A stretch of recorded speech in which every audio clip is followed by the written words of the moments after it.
All right, what's going on? In this video, we are going to be breaking down some business credit content that you guys decided to either tag me in or send me. And so I'm going to add some additional commentary. Some of these videos I've seen, some of these videos I'm going to be seeing in real time. And so I want to give you guys commentary on my thoughts and again, just judging kind of like the content itself, not so much the creator. And so you'll get a real raw reaction. And yeah, let's get right into it.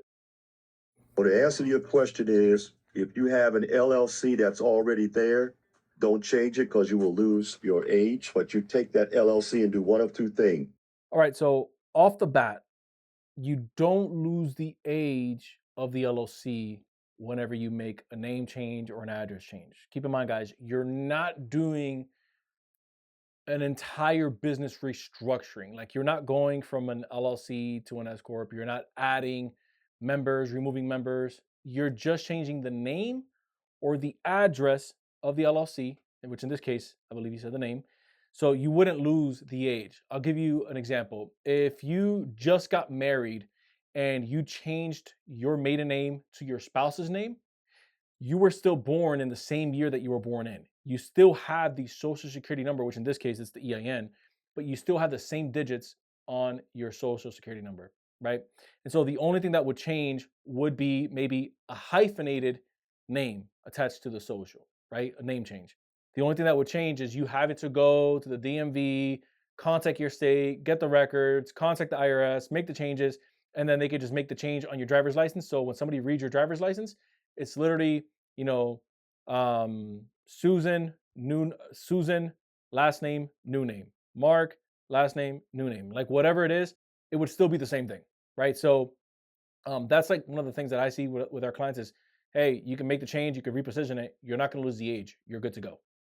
You put that underneath your C Corp as doing business as a DBA. ABC Corporation doing business as such and such marketing or whatever it is. And you can have as many of those as you want. And then next thing is do not name your company anything specific because if you notice when you name something specific, you lock yourself into a certain zip code. So you want ABC Incorporated, something that doesn't mean anything.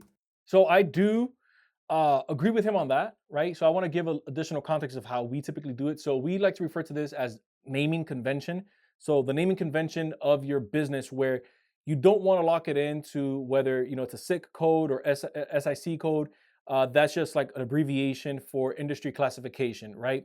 So if we're going off of, let's say, a consulting firm, I wouldn't want to name it, as an example, Earth Financials Life Insurance, right? That could be for some banks a little too risky if I'm on the financial side, right? Selling certain policies. And so I would maybe want to give it something a bit more of a broad, kind of like a broad look to it. So it would probably be Irv and Friends LLC, Irv Enterprises, maybe IRV, IRV or Irv's Playbook, something where it doesn't lock me in to a specific industry, and then I can kind of move around and mold that entity as I find suit, depending on the bank that we're working with, to again get as much funding as we can. You ever notice that Starbucks doesn't mean coffee? You ever notice that Walmart doesn't mean cheap clothes? Did you ever notice that Apple doesn't mean computers?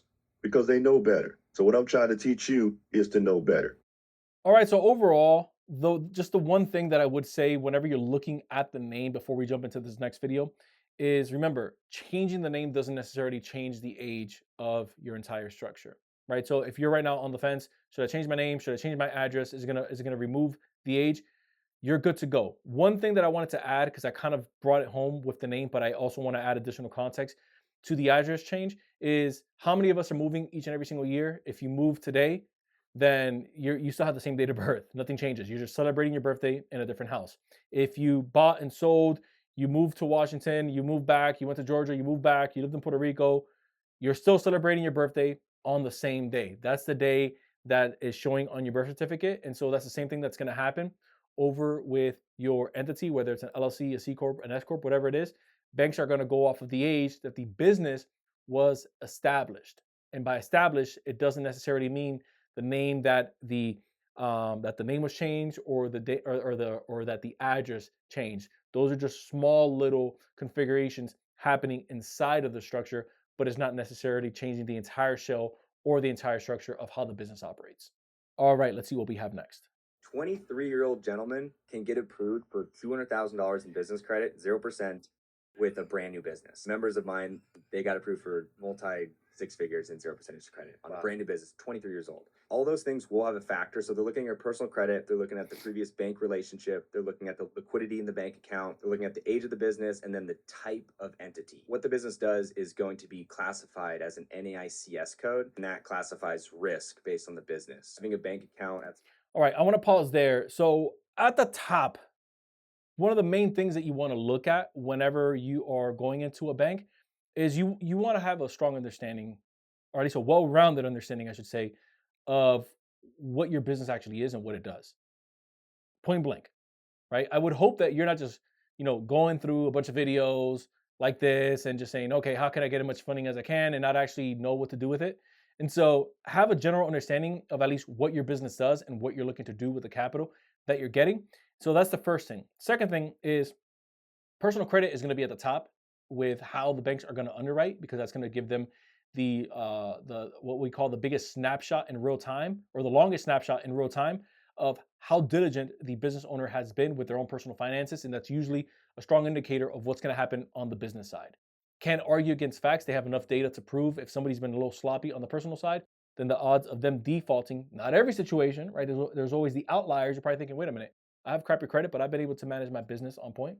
Totally get it. Remember, they're going off of hundreds of thousands, if not millions, of files and data points that they can turn back to justify why they're going to take a look at the personal credit score first. And so if you have a brand spanking new LLC, kind of like what's being referenced here in this video, the number one metric that you want to look at is how strong is my personal credit, because that's going to do the majority of the heavy lifting for you. Let's put some context on that. No less than 680. If I'm being honest with you, 680 is just to start out. That's not necessarily going to say that you're going to get approved. That's just a standard baseline of where you want to start, and then you want to start working your way up from there.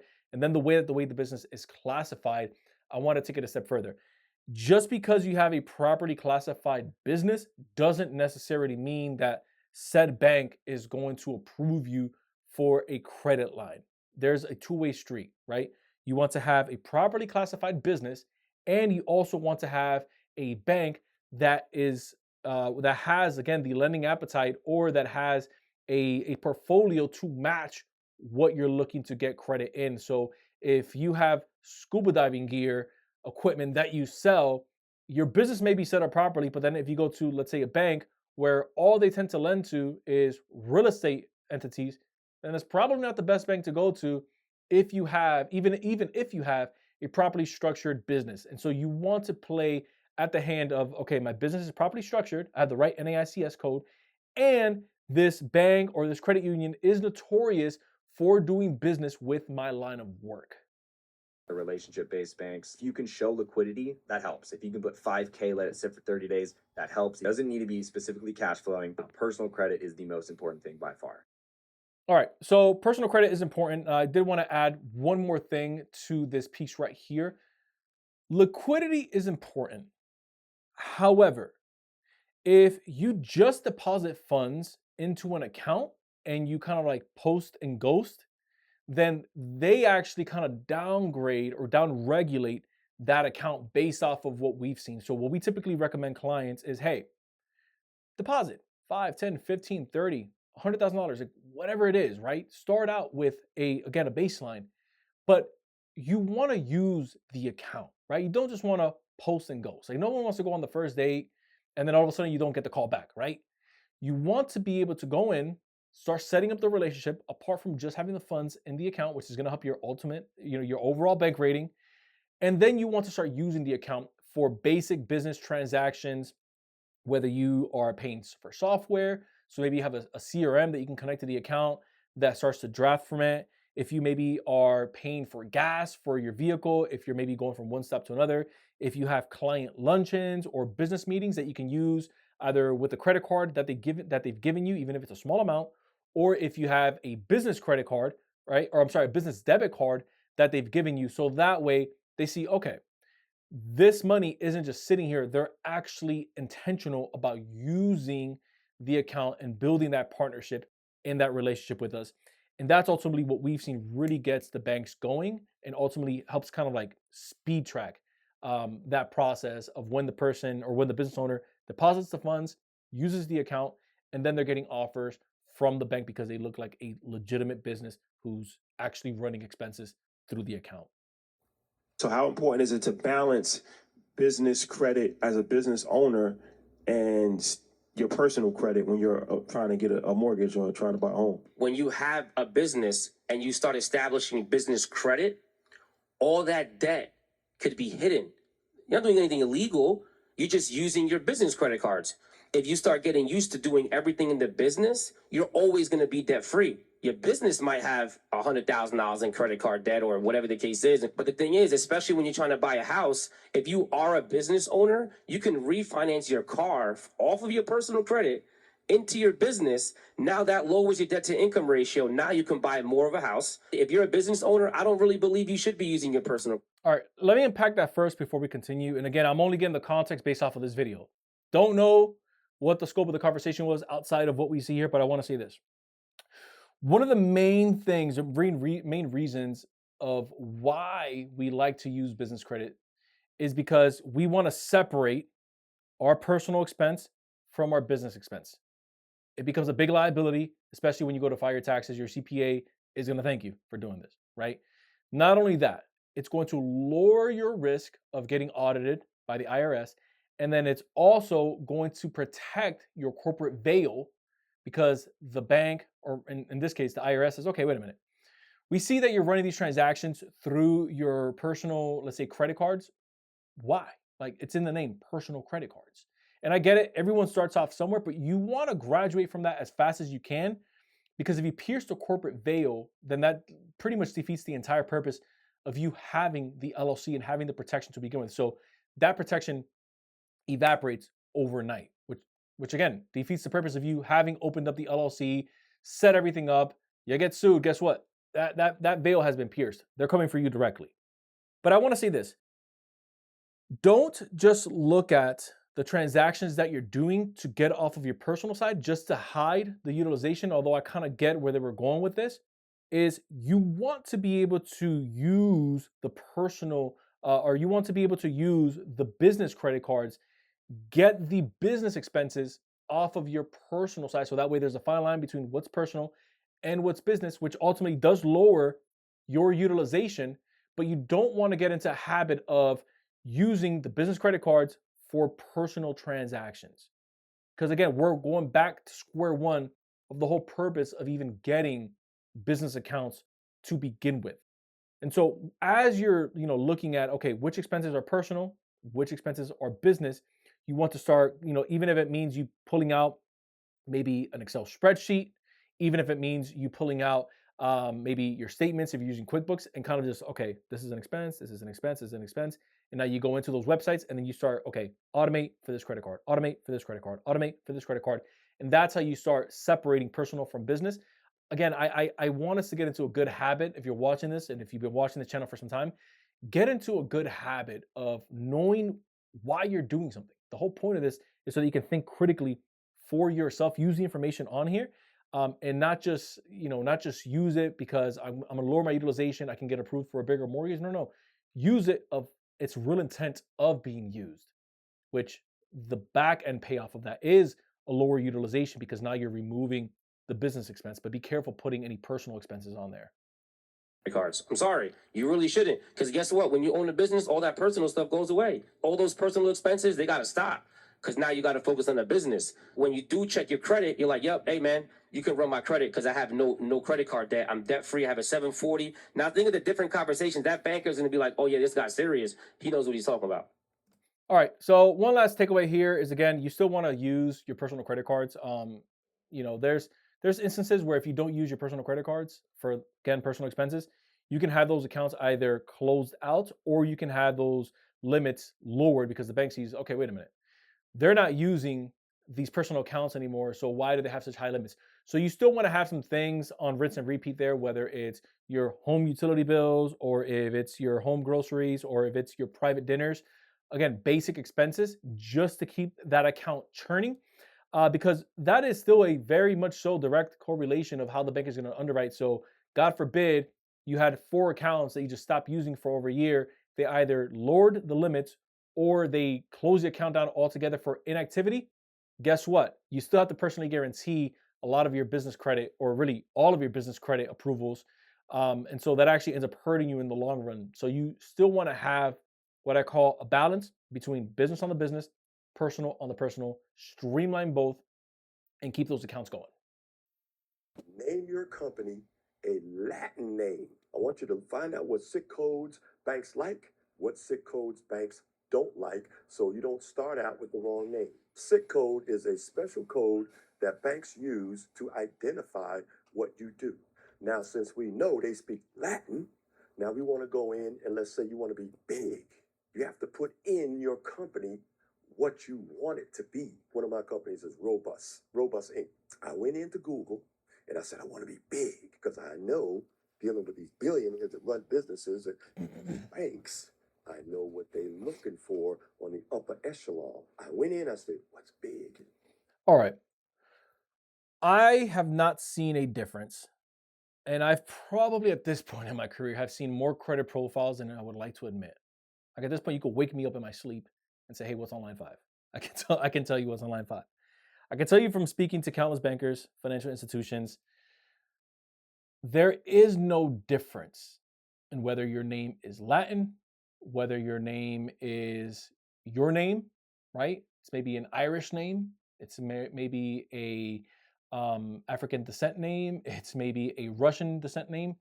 There is no difference in the naming convention of like where geographically it comes from, or where in terms of its root word, I should say, of where it comes from.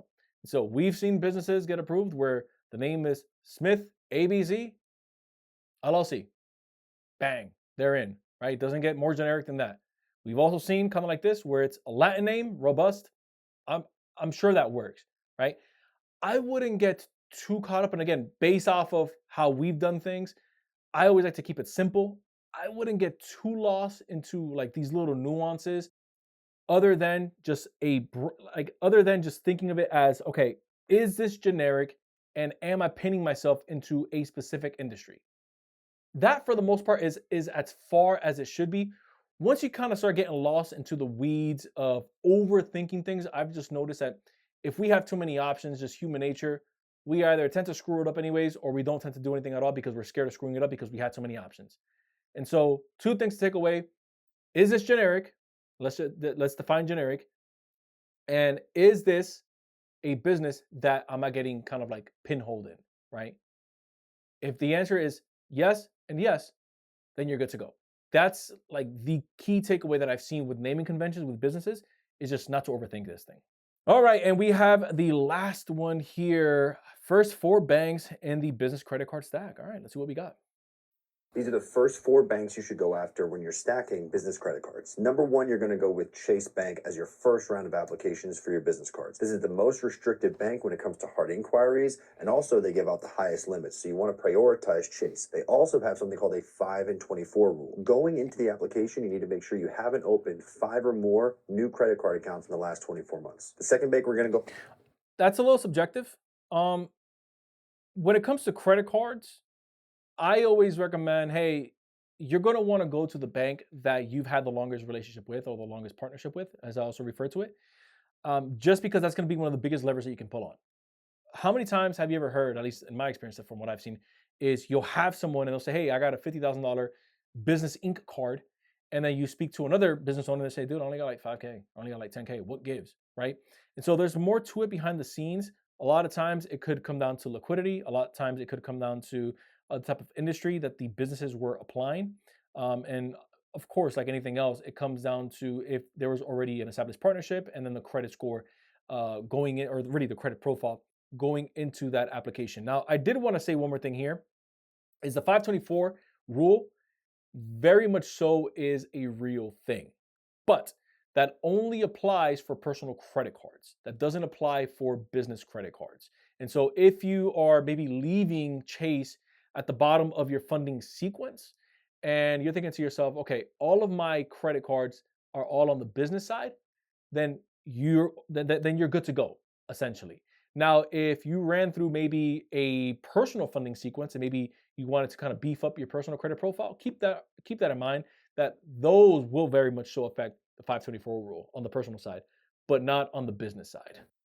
After is Bank of America. Bank of America can tend to be a little bit strict when it comes to the hard inquiries you have on your report already, which is why we put them second in the priority list. Number 3 is US Bank. These guys have the highest introductory period for 0% APR on any of the business cards that we go after, and it also can be the highest limits you get on your business credit card. So this is a really important card to put high in the pecking order. One key with US Bank is you want to have a personal credit card with them before you go into the application for your business card. This will That's what I was gonna say. So we like to look at US Bank. We throw them into the pot. Again, not every funding sequence has US Bank in there.